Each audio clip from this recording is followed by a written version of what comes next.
Assalamualaikum warahmatullahi wabarakatuh. Alhamdulillahirabbil alamin wassalatu wassalamu ala asyrafil mursalin Sayyidina wa maulana Muhammadin wa ala alihi wa sahbihi ajma'in. Wa ba'du, bagaimana? Apa kabar di situ, Mas? Sehat semua? Mudah-mudahan senantiasa diberikan keberkahan oleh Allah. Keluarganya yang ada di sana mudah-mudahan senantiasa dilindungi oleh Allah dari wabak, dari penyakit, dari semuanya. Jadi kalau Masnya tanya tentang masalah asal-usul Bani Israel ini, itu ceritanya panjang. Ya, ceritanya itu panjang. Dan sampai sekarang saya masih belum akid ya, masih belum takkid gitu loh,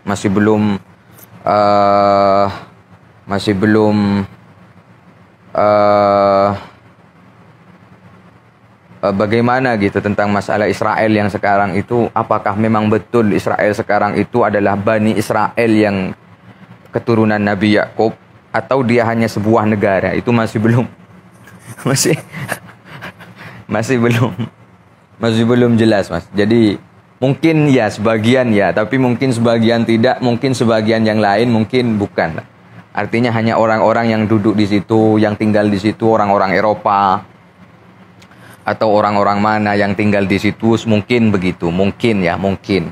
Wallahu a'lam, ini masih belum, dari saya pribadi masih belum yakin begitu ya.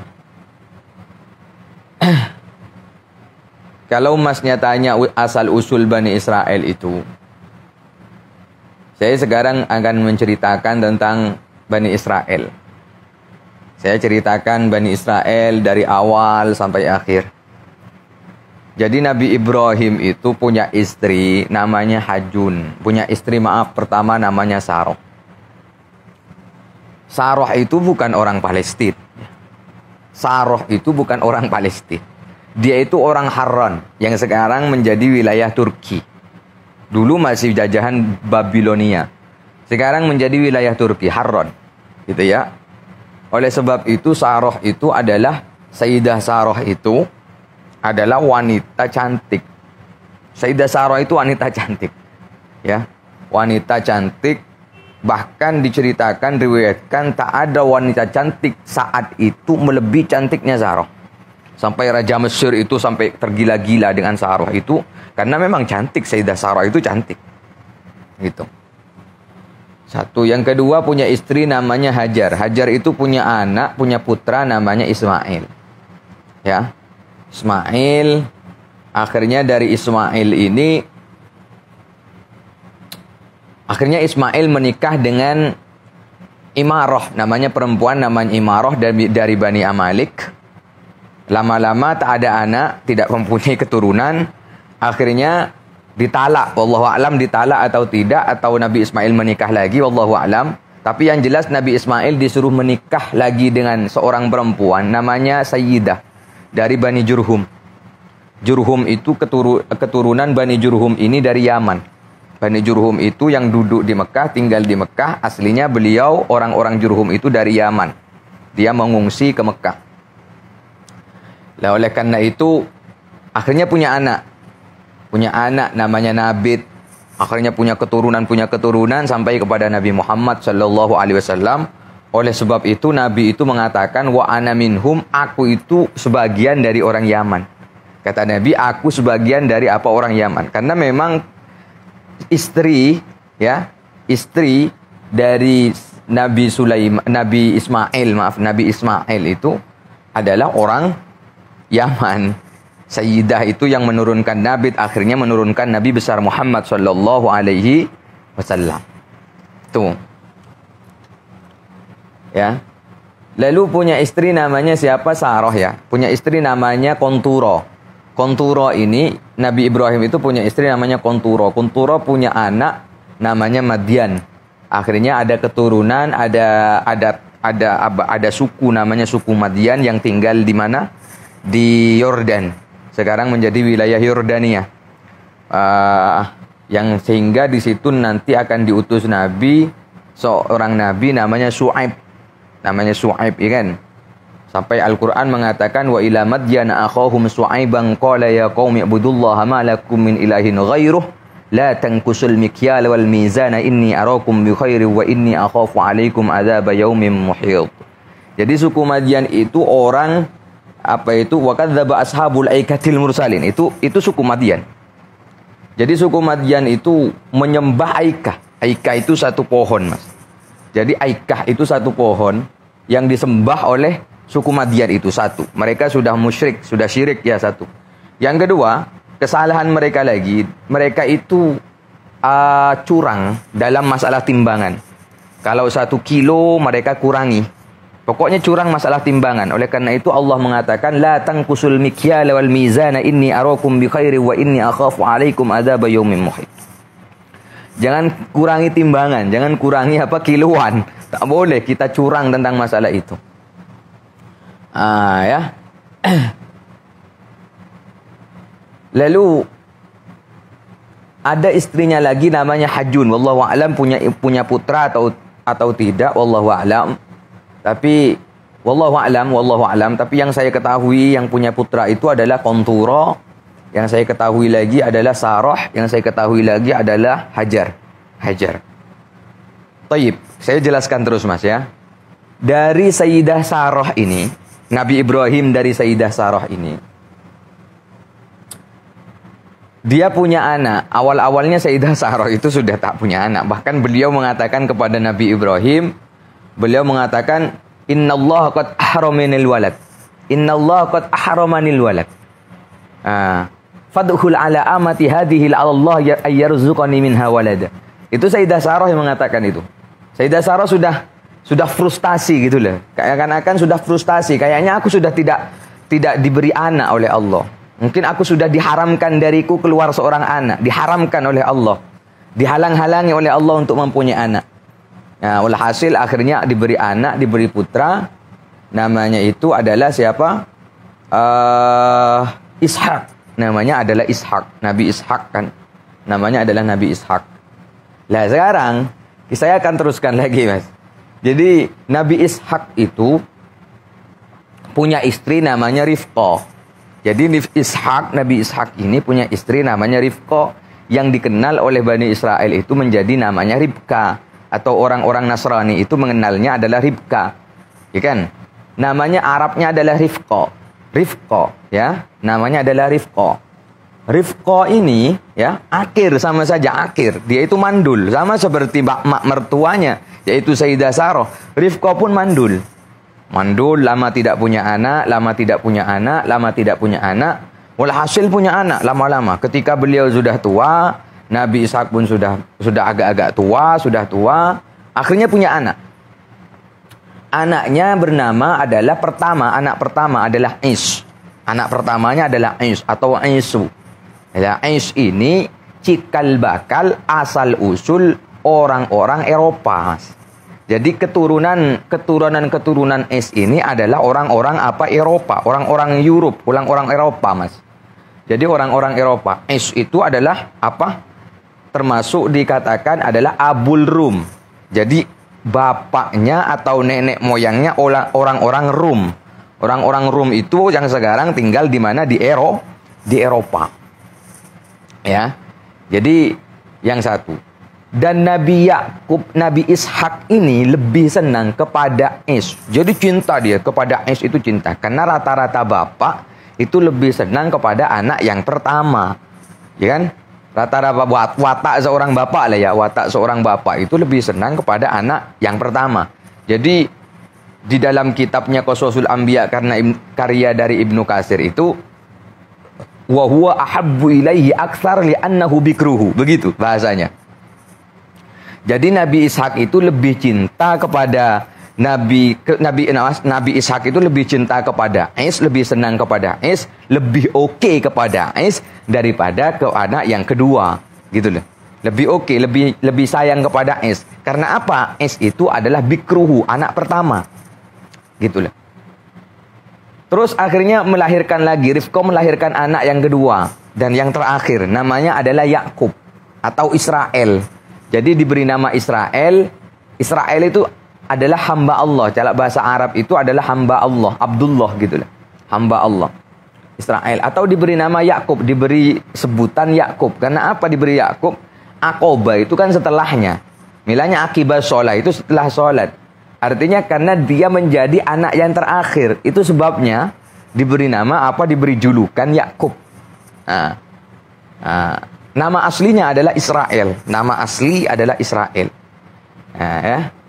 Lama-lama sudah membesar dan Nabi Ishak sudah menua, sudah tua, sudah umurnya sudah tambah, sudah menua. Kesehatannya pun sudah berkurang. Walhasil anak-anaknya sudah membesar semua. Nabi Ishak itu ingin makan makanan yang berbeda gitu loh. Ingin makanan-makanan yang tidak biasa, ingin makanan yang daging lah, apalah gitu kan. Akhirnya dia suruh Is, kakaknya Nabi Yakub ini untuk mencarikan makanan yang oke lah untuk beliau. Walhasil betul, Is itu tidak punya kambing, dia tidak punya hewan ternak, tapi dia pintar berburu, sahibus syaid. Bahasanya dalam Qasasul Anbiya itu adalah sahibus syaid gitu. Orang yang lihai berburu. Orang yang lihai berburu itu Is. Akhirnya Is itu berangkat untuk berburu gitu loh. Lah, ibunya dengar, Rifko ini dengar ya. Rifko ini lebih senang kepada Yakub daripada Is gitu loh. Nabi Ishak lebih senang kepada sedangkan ibunya Rifko lebih senang kepada Yakub. Bahasa dalam kitab itu wa ummuhuma tuhibbuhu aktsar li'annahu al-asghar. Ibunya lebih senang kepada Nabi Yakub karena Nabi Yakub itu lebih kecil. Oleh karena itu watak seorang ibu itu lebih senang kepada anak yang lebih kecil biasanya. Anak yang bungsu biasanya ya kan, itu lebih disenangi emak, lebih disenangi ibu biasanya. Walhasil ketika ibunya mendengar bahwa Nabi Yakub ingin memakan makanan yang berbeda, akhirnya disuruhlah Nabi Yakub. Nabi Yakub disuruh oleh ibunya, bapakmu katanya, bapakmu ingin makan yang enak lah, sembelihkan untuk bapakmu 2 kambing. Karena Nabi Yakub itu orang yang ada hewan ternak, yang punya hewan ternak banyak, kambingnya banyak. Nabi Yakub itu kambingnya banyak. Memang pandai dan lihai dia dalam berternak. Nabi Yakub itu. Akhirnya betul disembelihkan 2 ekor kambing, tapi syaratnya kata ibunya, kulitnya engkau pakai. Saat nanti engkau hidangkan kepada bapakmu, kulitnya itu dipakai. Jadi dipakai, dibuat baju gitu. Atau dibuat selimut, dibuat baju. Dan walhasil betul. Ketika selesai dihidangkan, ya kan? Ketika selesai dihidangkan dan kulitnya dibuat pakaian, dibuat baju, dibuat selimut, kata bapaknya, sautuhu sautu Yakub. Walibasuhu wajismuhu falais. Melihat suaranya itu Yakub ya. Kalau melihat suaranya itu Yakub. Dan itu lengkap di dalam Qasasul Anbiya karya dari Ibnu Katsir itu saya masih ingat.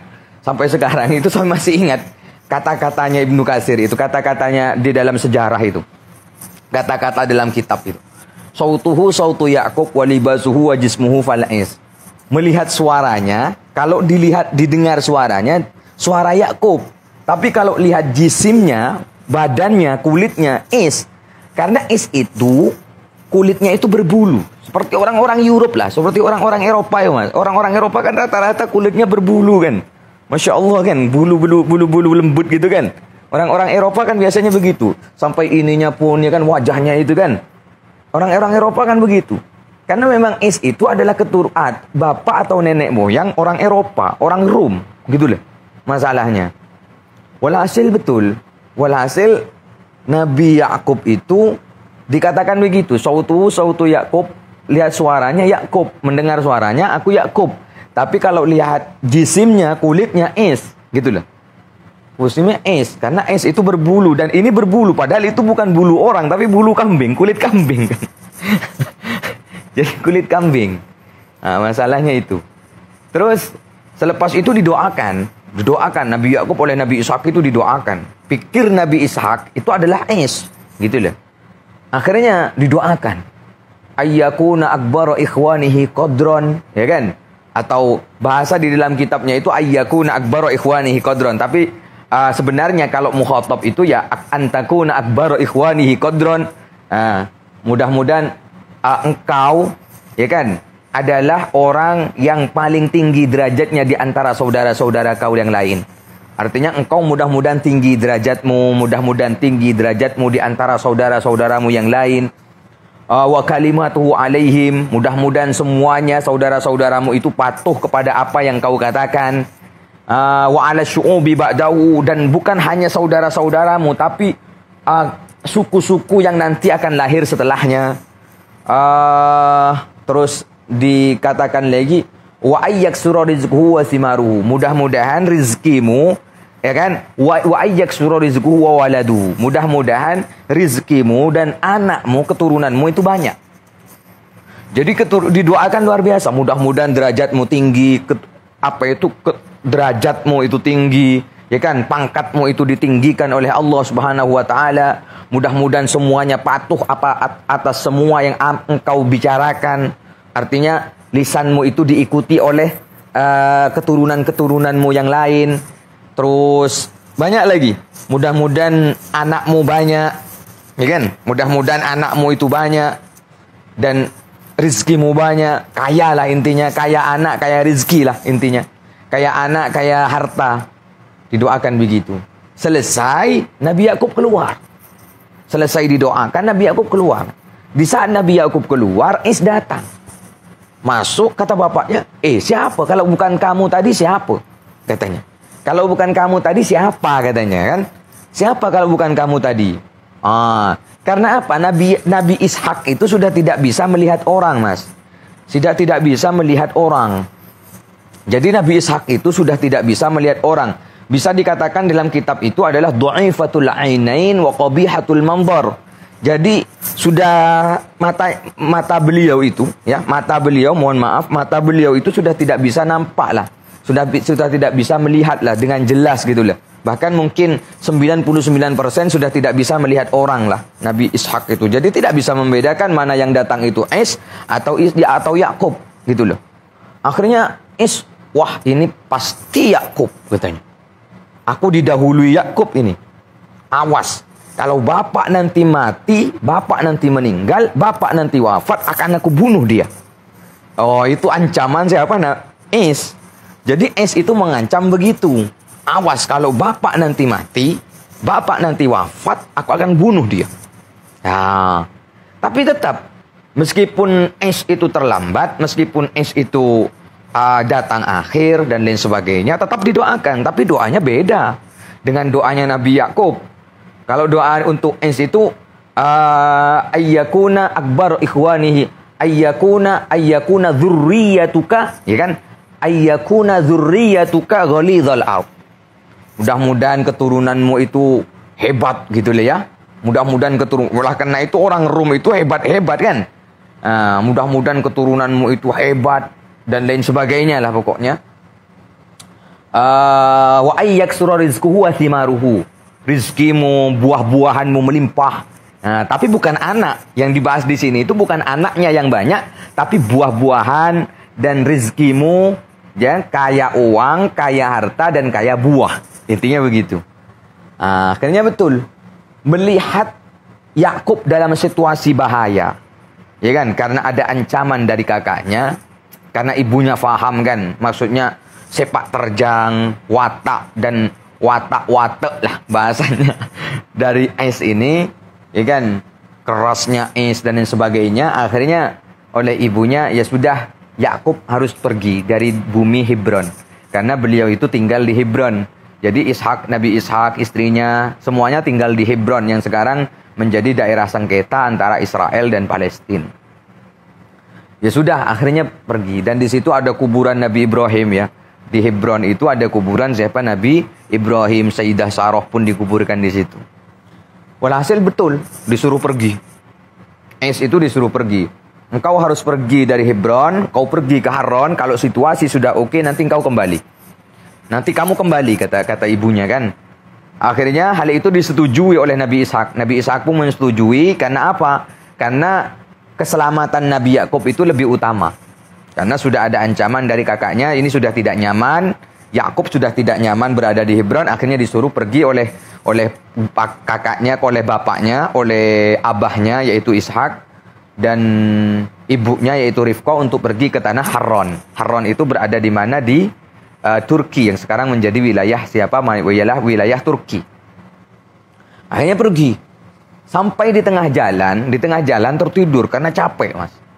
Di tengah jalan ini tertidur, dia bermimpi, di tengah-tengah tidur itu dia bermimpi ada seorang malaikat turun dari langit dengan menggunakan tangga. Itu bahasa dalam kitabnya begitu. Jadi ada seorang malaikat turun dari langit dengan menggunakan tangga. Nah, dan ini ulama sangat sepakat sekali bahwa yang turun itu adalah Jibril.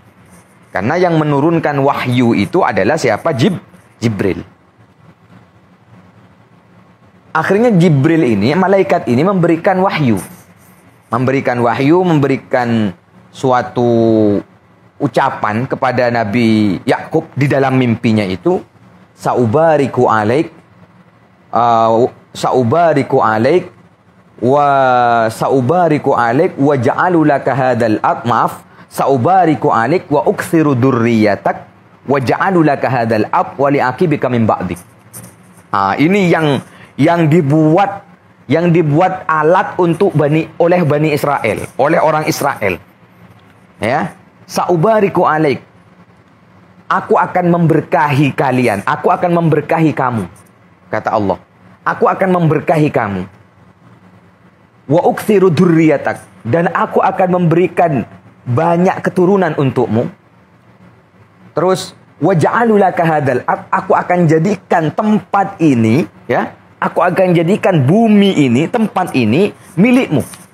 Bukan hanya milikmu. Wa li'aqibika min ba'dik. Keturunan yang setelah kamu.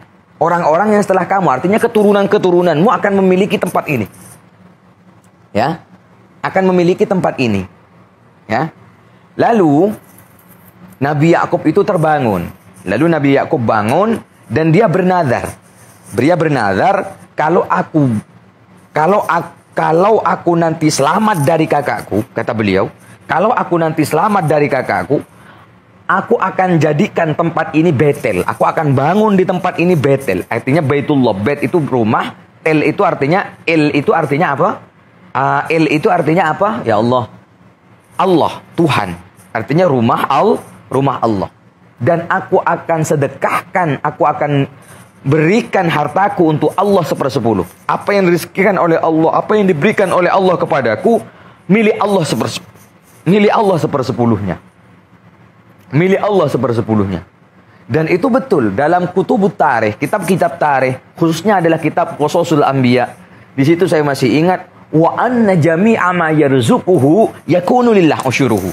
Setiap apapun yang diberikan oleh Allah, semuanya itu yang diberikan oleh Allah kepada Nabi Yakub, maka yang 1/10 itu milik Allah. Dan itu dilaksanakan oleh Nabi Yakub itu nantinya. Dilaksanakan itu. Nadarnya itu dilaksanakan. Setelah beliau itu selamat dari kakaknya itu.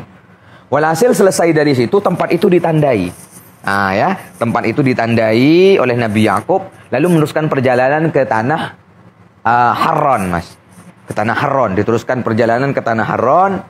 Walhasil ternyata di Harran pamannya namanya Laban. Pamannya itu namanya Laban namanya. Laban ini punya 2 putri. Satu namanya Lia, yang satu namanya Rahil. Yang Rahil, Lia. Tapi Rahil itu lebih cantik daripada Lia. Rahil itu yang muda. Rahil ini lebih cantik daripada Lia. Lia itu sudah tidak begitu cantik. Yang satu, yang kedua, matanya itu sudah rabun lah bahasanya ya, rabun tidak jelas gitu kan, rabun gitulah. Artinya tidak sehat, matanya itu tidak sehat lah.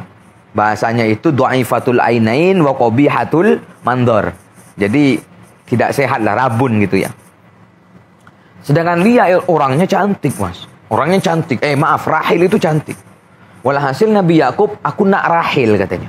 Aku ingin menikahi Rahil. Ya oke, kata pamannya. Tapi dengan syarat. Apa syaratnya? Kamu harus mengembala kambing sebagai mahar ya. Kamu harus mengembala kambing 7 tahun. Oke, katanya. Oke, akhirnya apa ya itu dilaksanakan, itunya dilaksanakan. Ya, itunya dilaksanakan.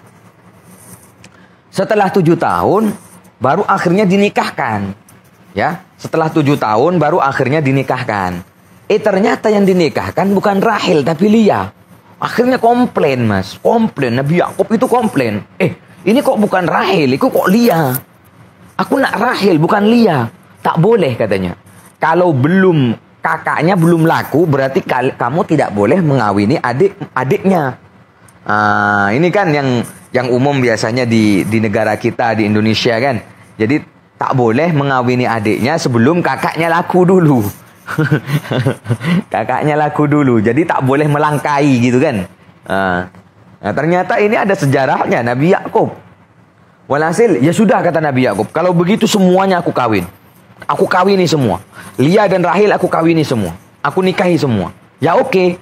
Dan saat itu masih diperbolehkan kawin antara kakak, anak dan apa itu saudari dan saudaranya, dua saudari itu dikawini jadi satu tak masalah. Dulu nggak ada masalah, Mas. Nggak ada masalah dulu.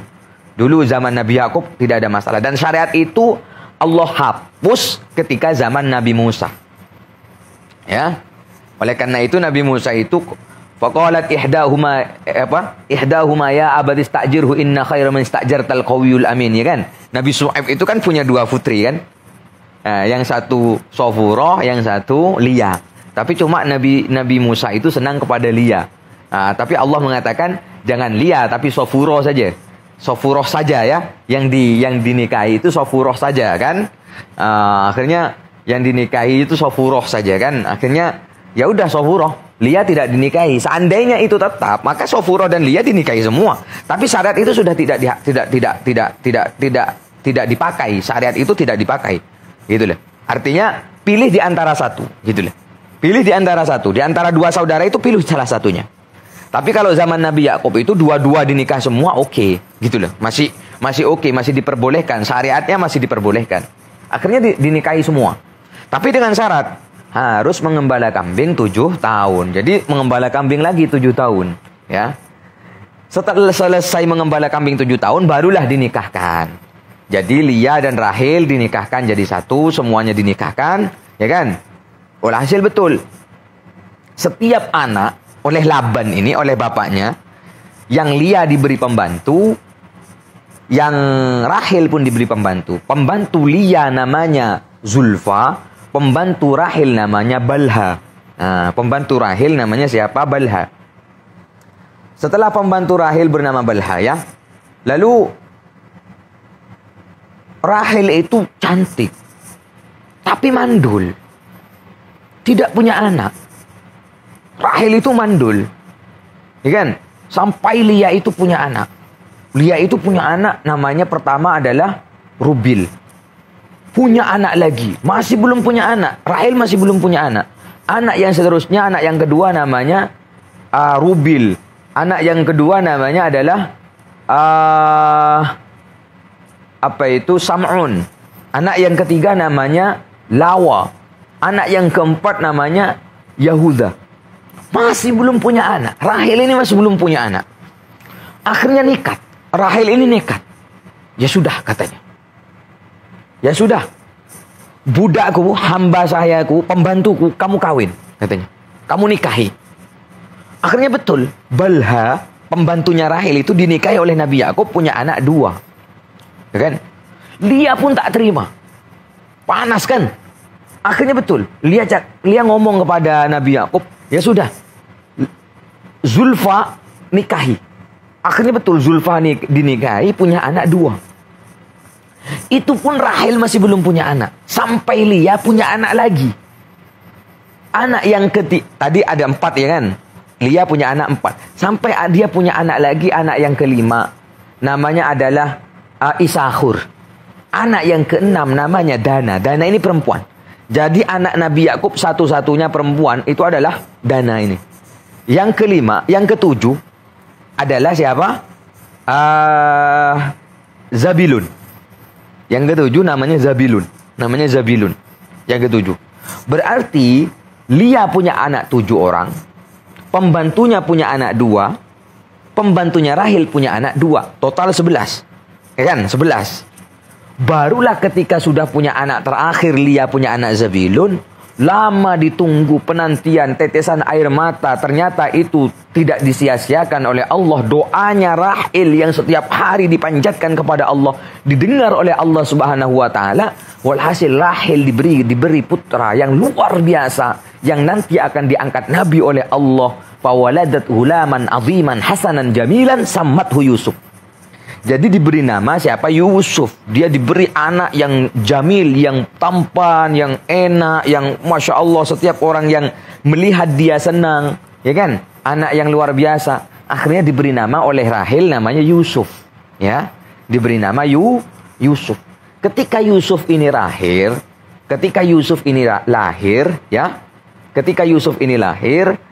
tak lama kemudian Allah perintahkan Nabi Yakub untuk kembali ke tanah Hebron.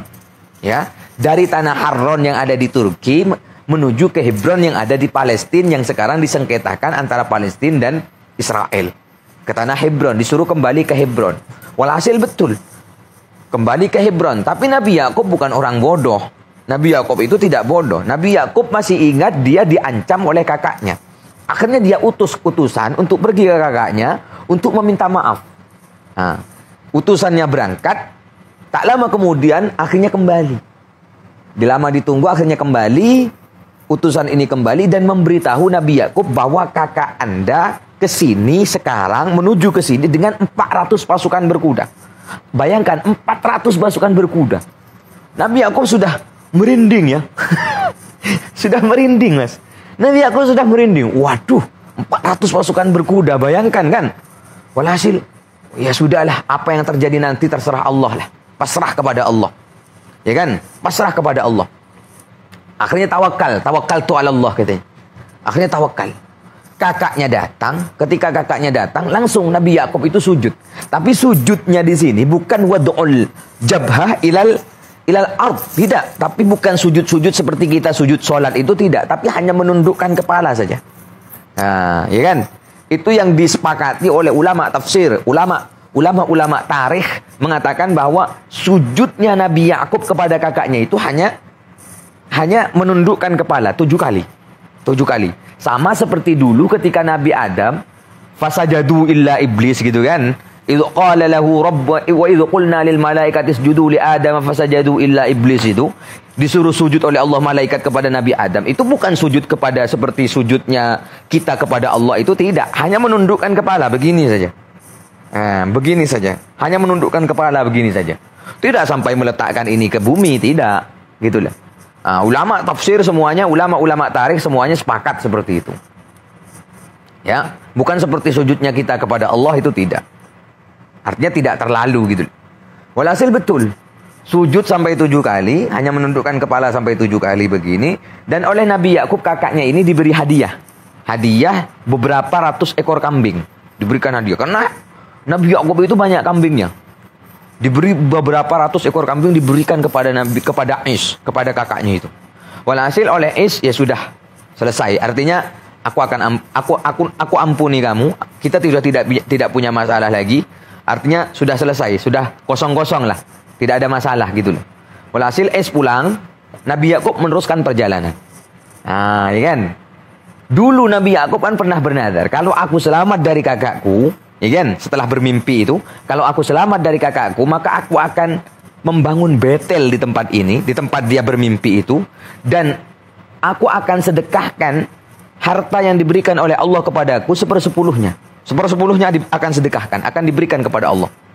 Walhasil betul, sampai di tanah itu, sampai di tempat itu, dulu namanya Ursalim, tempat itu namanya Ursalim, sampai di daerah Ursalim itu, yang sekarang menjadi Yerusalem, beliau itu berhenti dan mendirikan satu tenda, beberapa tenda untuk anak-anaknya, ya kan, untuk istrinya, untuk anaknya, tenda untuk pengikutnya, tenda. Ternyata tanah itu sudah dimiliki oleh Bani Amalik. Ada yang mengatakan Bani Amalik. Kalau dia Bani Amalik, Suhem namanya. Kalau Suhem ini Bani Amalik, berarti keturunan Sam. Sam itu ibn Nuh. Berarti Amlik bin Lawid bin Sam bin Nuh. Gitu lah. Karena Nabi Nuh itu punya anak Sam. Ya, Sam. Sam punya anak Lawid. Lawid punya anak Amlik. Lah, keturunan-keturunan Amlik itu namanya Amalik namanya. Tapi ada yang mengatakan Suhaim itu bukan Amalik, tapi dia Kan'aniyin. Kalau Kan'aniyin, dia itu keturunan Ham. Jadi Kan'an punya bapak namanya Ham. Ham punya bapak namanya Nuh. Nah, begitu. Keturunan Ham. Karena Ham itu nanti punya anak namanya Kan'an. Akhirnya keturunan Kan'an ini dinamakan Kan'aniyin. Wallahu alam, wallahu alam. Ya, yang jelas itu dimiliki oleh Suhaim. Dimiliki oleh Suhaim. Akhirnya dibeli oleh Nabi Yakub. Aku ingin membeli tanahmu, kata Nabi Yakub. Ya sudah, berapa kamu? Berapa kamu inginkan? Ya sudah, akhirnya diukur. Harganya berapa? 100 ekor kambing. Akhirnya dibayar 100 ekor kambing. Jadi tempat itu 100 ekor kambing. Harganya 100 ekor kambing. Masjidil Aqsa itu harganya berapa? 100 ekor kambing. Ya, tanahnya itu. Dibeli oleh siapa? Nabi Yakub. Nah, ketika di mana itu? Berarti ketika tak lama kemudian masjid sudah dibangun, itulah cikal bakal Masjidil Aqsa. Itu Masjidil Aqsa. Baitul Maqdis itu cikal bakal. Jadi yang membangun Masjidil Aqsa itu adalah Nabi Yakub. Oleh sebab itu kata Ibnu Abbas, itu adalah Masjidil Aqsa itu, kata Nabi, Masjidil Aqsa dan antara Masjidil Haram dan Masjidil Aqsa, selisih pembangunannya ketika wa idyarfa Ibrahimul qawa'id minal baiti wa Ismail rabbana taqabbal minna innaka antas samiul alim itu, ya kan? Ketika direnovasi Ka'bah oleh Nabi Ibrahim dan Nabi Ismail, lah selisih antara Masjidil Aqsa, merenovasi Masjidil Haram Ka'bah dengan membangun Masjidil Aqsa oleh Nabi Yakub, itu selisihnya 40 tahun, arba'ina sanah kata Nabi. Dan kata Ibnu Abbas, Masjidil Aqsa yang dimaksud oleh Nabi, yang selisihnya 40 tahun dengan renovasi Ka'bah itu adalah bina Yakub, yang dibangun oleh Nabi Yakub. Ini penting ya sangat. Ini penting ya, ini penting sekali, ini penting saya. Walhasil betul, dibangun, ya kan? Hampir jadi, dana hilang. Anak perempuan satu-satunya Nabi Yakub hilang. Dilihat, ternyata diculik oleh siapa? Suhaim. Jadi dana ini diculik oleh siapa? Suhaim. Namanya Suhaim itu, yang memiliki tanah, awal-awalnya memiliki tanah itu. Oleh karena itu kakak-kakaknya semuanya, mulai dari Yahuda, Lawa, semuanya itu pergi ke rumah Suhaim. Mana adikku? Adikmu di sini. Aku ingin menikahi adikmu. Oke, katanya. Tapi dengan syarat. Apa syaratnya? Kamu khitan dulu. Nah, sunat dulu, khitan dulu. Oke lah. Akhirnya di tengah-tengah khitan, saat dia merasakan kesakitan khitan, barulah saat itu ini Suhaim dibunuh. Suhaim dibunuh dan harta-harta Suhaim semuanya dijadikan harta rampasan, ghanimah. Dijadikan harta rampasan. Nah, ya, dijadikan harta rampasan. Walhasil, tak lama kemudian Masjidil Aqsa sudah terbangun, sudah sempurna, dibangun sempurna. Walhasil selesai kan, nazar sudah dimiliki. Artinya nazar sudah sudah tercapai, sudah dilaksanakan. Nazar beliau yang dulu dia bermimpi itu sudah tercapai. Artinya sudah tercapai. Dan perlu diingat, oleh karena itu bangsa Israel itu mengatakan, ini milik kita, bumi itu milik kita. Bumi Palestina itu, bumi Masjidil Aqsa itu milik kita. Bumi Yerusalem itu milik kita. Karena di perjanjian lama, bumi Palestina, bumi Yerusalem itu adalah milik dari keturunan Nabi Yakub. Yaitu adalah Bani Israel. Oleh sebab itu, milanya para profesor, para doktor-doktor, para masyayikh itu bingung. Menyikapi hal ini itu bingung. Gitu loh. Jadi bagaimanapun, kita jangan lupakan sejarah. Gitu loh. Ya, kita jangan lupakan sejarah. Bagaimanapun dulu awal mulanya Allah sudah mengatakan, wa ja'alu laka hadzal ard wa li'aqibika min ba'dik. Aku akan jadikan tempat ini milikmu dan keturunanmu. Kepada siapa? Nabi Yakub kan. Berarti Bani Israel itu berhak atas tanah Yerusalem. Gitu loh.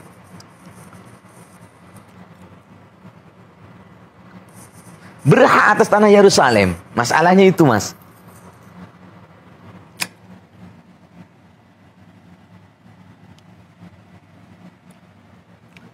Jadi oleh karena itu saya pun bingung. Karena sejarah ini, sebabnya sejarah. Ini pun diceritakan di banyak kitab, Qasasul Anbiya karena Ibnu Katsir dan kitab-kitab yang lain. Malahnya bingung mas, menyikapi hal ini. Wallahu a'lam. Jadi begitu. Walhasil, ya kan? Walhasil setelah dibangun dan itu akan bumi itu, tempat itu, Yerusalem itu akan menjadi milik dari keturunan siapa? Nabi Yakub, yaitu bangsa Bani Israel. Walhasil selesai dibangun, meneruskan perjalanan. Kan tujuannya ke Hebron. Tujuannya ke Hebron. Jadi meneruskan perjalanan. Sampai di tengah jalan, tak lama kemudian, di tanah namanya Ifros. Di daerah namanya Ifros. Rahil ini sudah mengandung tua. Rahil itu mengandung tua, akhirnya dia melahirkan di situ. Di Ifros. Rahilnya tidak selamat, tapi anaknya selamat. Namanya Benyamin, adiknya Yusuf. Adiknya Nabi Yusuf itu namanya Benyamin, ya. Oleh karena itu di dalam Al-Qur'an dijelaskan ketika kakaknya cemburu dengan kasih sayang Nabi Yakub kepada anaknya Yusuf dan Benyamin ini, yang lainnya kan cemburu. Itu qalu la Yusuf wa akhuhu ahabbu ila abina minna wa nahnu usbah inna abana lafi dhalalin mubin. Sampai begitu kan? Inna abana lafi dhalalin mubin katanya. Ya kan? Ini maksudnya begitu. Mereka semua berkata. Jadi saudara-saudara Nabi Yusuf yang beda ibu itu semuanya berkata, Bapak kita ini katanya, bapak kita ini lebih cinta kepada Yusuf dan saudaranya daripada kita. Sungguh, bapak kita itu termasuk dhalalim mubin, sesat katanya. Akhirnya begitu mas. Jadi Yusuf itu hanya punya saudara kandung satu-satunya, yaitu Benyamin.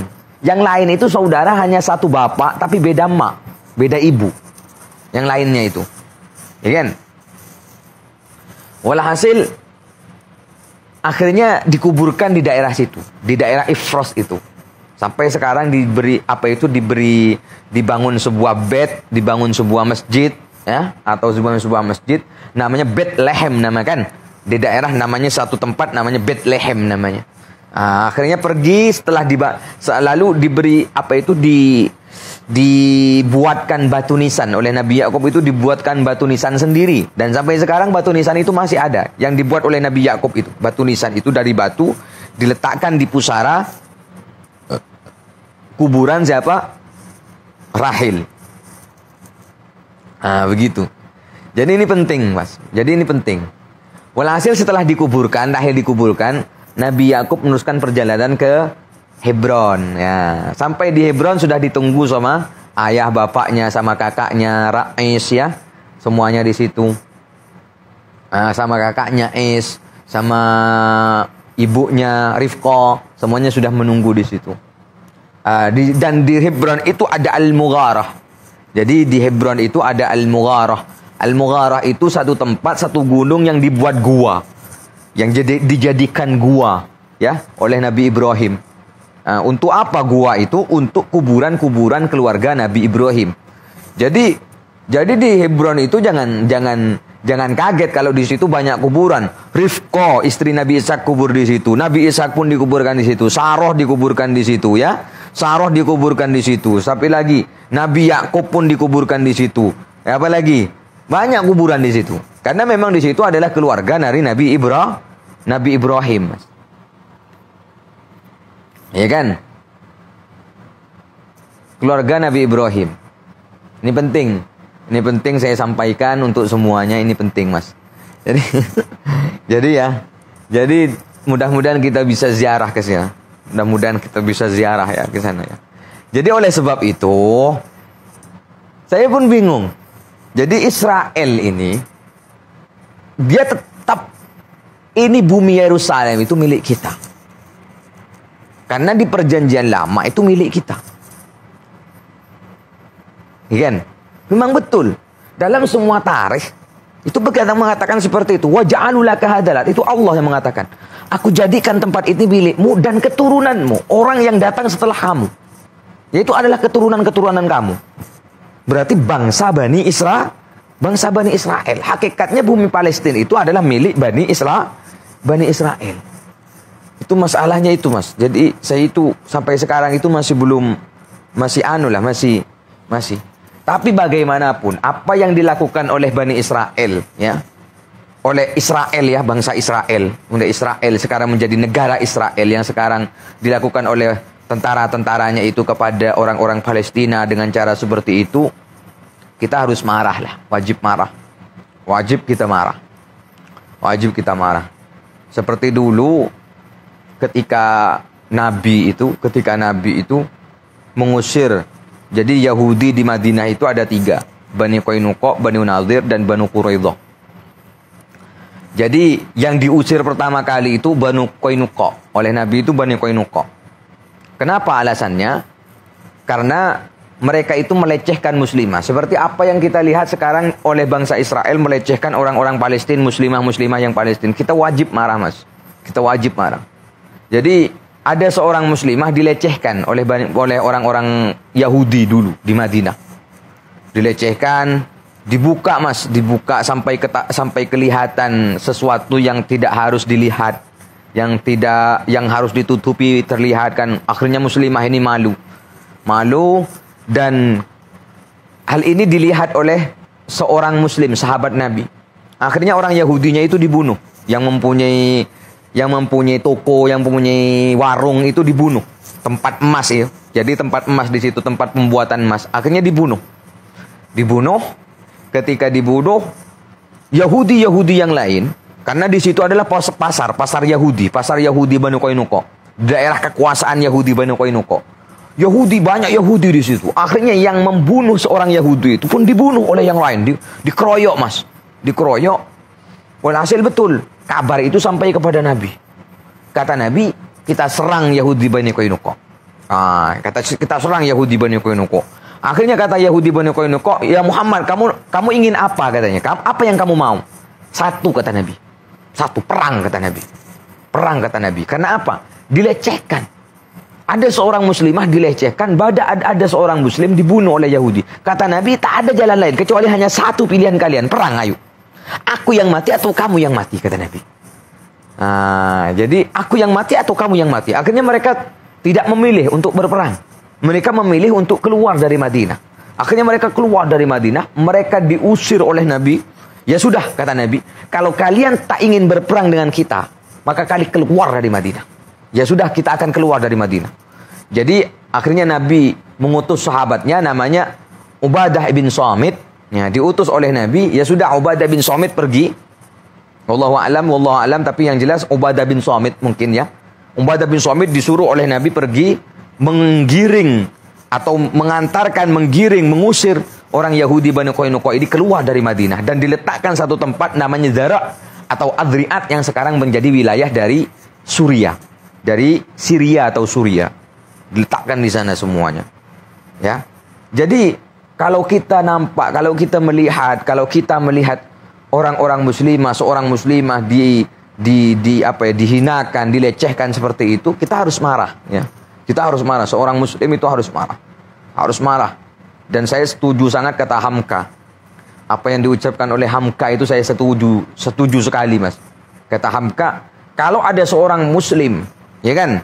Kalau ada seorang muslim melihat saudaranya sama-sama muslim dilecehkan orang-orang kafir, dan dia tetap diam saja, dia tetap tenang saja, santai-santai saja, santai, tak ada rasa marah dalam hatinya, maka gantilah kainnya, gantilah bajunya dengan kain kafan. Tapi saya senang sangat dengan Hamka, apa yang diucapkan oleh Hamka itu benar. Jadi kita harus marah, betul-betul harus marah, betul-betul harus marah tentang masalah ini. Ini masalah penting, Mas. Ini masalah penting. Apa yang dilakukan sekarang oleh Bani Israel itu sudah tidak manusiawi kepada kita. Ya kan? Kepada kita. Ketika ada seorang muslim dilecehkan oleh seorang orang kafir, berarti setidaknya ini menunjukkan bahwa dia itu sudah melecehkan Islam. Nah, gitu loh. Dia itu sudah melecehkan Islam. Itu sudah tidak bisa ditoleransi, sudah. Nah, gitu, begitu. Jadi saya itu sangat sedih sekali dengan hal ini. Saya itu kemarin itu masih melihat, Mas, masih melihat video taraweh, ya kan? Imamnya Masya Allah kan, enak bacaannya kan, itu kan, Masya Allah, siapa itu namanya? Saya itu senang. Saya itu jarang melihat video taraweh Masjidil Haram, Masjid Nabawi itu jarang. Saya itu sering melihat tarawehnya Masjidil Aqsa, ya kan? Karena Nabawi dan Haram itu aman, insya Allah aman gitu. Tapi yang Masjidil Aqsa ini yang tidak aman. Oleh karena itu saya sering melihat taraweh Masjidil Aqsa itu yang disiarkan oleh Iqra itu kan, dari Valencia kan, Perancis gitu. Allahu a'lam, Mas. Jadi kita harus marah lah. Kita harus sedih melihat hal itu semua. Seandainya Nabi masih hidup, pasti itu diperangi oleh Nabi. Ya kan? Tapi wallahu a'lam, itu sekarang negara-negara yang Islam, negara-negara mayoritas Islam, negara-negara Muslim ini kenapa diam saja? Apa yang mereka mungkin diplomatik. Mereka lebih ke arah bernegosiasi daripada mereka unjuk kekuatan kan? Wallahu a'lam, mudah-mudahan semuanya Allah yang menolong mereka. Mudah-mudahan mereka diberikan kesabaran oleh Allah. Tapi bagaimanapun kita jangan lupa sejarah bahwa bumi itu memang Allah sediakan untuk siapa? Bani Israel.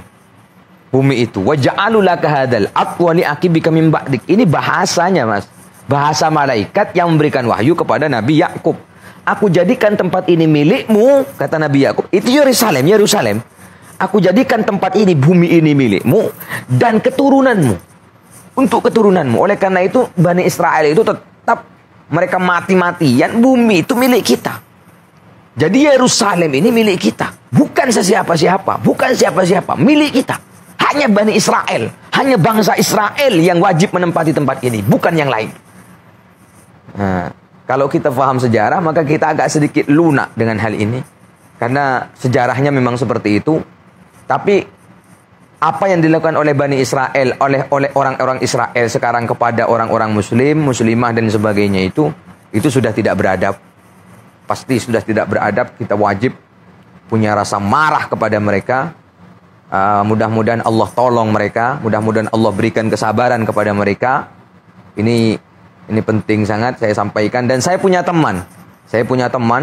Beliau sudah lama di Mekah. Tapi untuk 2 tahun ini beliau sudah berada di Palestina. Namanya Mr. Khalid atau saya panggil Syekh Khalid gitu kan. Beliau pintar, termasuk hafid, termasuk hafal Quran. Beliau hafal Quran, pintar beliau. Mr. Khalid ini Masya Allah. Saya tanya kepada beliau, kalian berani, kalian tak takut? Maksudnya saya ngomong kepada Mr. Khalid, Anda tidak takut, kamu tidak takut. Saya itu senang, akrab dengan beliau itu akrab. Kata Mr. Khalid, ya akhi katanya, wahai akhi Fuad, wahai saudaraku, demi Allah, urat takutnya orang-orang Palestina itu sudah putus. Sudah tidak ada rasa takut lagi. Apa yang mereka keluarkan, bomlah, tembaklah, kita tidak takut. Urat takut kita sudah habis. Urat takut kita sudah putus. Tak ada rasa takut dalam hati kita. Oleh karena itu, kalaulah kalian semua orang-orang Muslim di seluruh dunia tidak bisa membela kita orang Palestina, tidak bisa membela kita yang ada di Masjidil Aqsa ini, tidak bisa membela Masjidil Aqsa dengan pedang, dengan kekuatan, maka bantulah kita dengan doa. Jangan lemahkan kita, katanya. Menangis saya dengan melihat itu. Bayangkan seorang pejuang, seorang luar biasa, seorang hafid, teman, Masya Allah, yang mati-matian mengatakan bahwa urat takut saya sudah habis. Urat takut saya sudah putus. Artinya tak ada rasa takut di dalam hati saya. Hanya keberanian yang ada di hati saya. Jadi penting kita doakan mereka. Kalau kita tidak bisa ke sana dengan cara memberikan kekuatan, memberikan moral, tapi kita setidaknya untuk berdoa kepada Allah. Jangan lupakan di saat kunut kita doakan teman-teman kita, saudara-saudara kita, muslim, muslimah yang ada di Palestina. Itu pesan saya kepada semuanya yang ada di situ. Ya Mas, pesan saya yang sudah di situ. Dan kepada orang-orang. Jadi Mr. Khalid ini berpesan, jangan lemahkan kita dalam berjuang. Artinya jangan kalian punya statement-statement yang melemahkan perjuangan kita di sini. Seharusnya kalian semua, rakyat-rakyat atau orang-orang Islam yang ada di masyarikil ardi wa magharibiha barriha wa bahriha, semuanya mendukung kita. Kalau tidak bisa mendukung dengan cara senjata, dengan cara badan berada di Palestina, setidaknya doa kalian sampaikan kepada Allah Subhanahu wa taala untuk kita. Jadi kita doakan betul-betul, kita doakan menangis dan kepada Allah untuk apa? Untuk mendoakan teman-teman kita, saudara-saudara kita yang ada di mana? di Palestina. Yakin bahwa silahul mukmin ad-du'a. Jadi doa ini adalah menjadi apa? Pedangnya orang mukmin, senjatanya orang mukmin. Kita doakan mereka, kita doakan mereka. Mudah-mudahan saudara-saudara kita yang di Palestina diberikan kekuatan oleh Allah, diberikan kemerdekaan oleh Allah. Segera mereka bebas dari siapa? Orang-orang Israel. Insya Allah, mudah-mudahan. Amin ya rabbal alamin. Jadi seperti itu sejarah Israel. Jadi boleh Anda bingung, ya, karena memang seperti itu sejarahnya. Tapi bagaimanapun, meskipun dalam i'tikad Anda memang tempat itu adalah memang sesuai dengan apa yang dijanjikan oleh Allah, itu memang milik dari Bani Israel. Tapi ketika ada seorang muslim atau muslimah dihinakan, dilecehkan oleh orang-orang Israel, tentara-tentara Israel, maka kita harus wajib membela.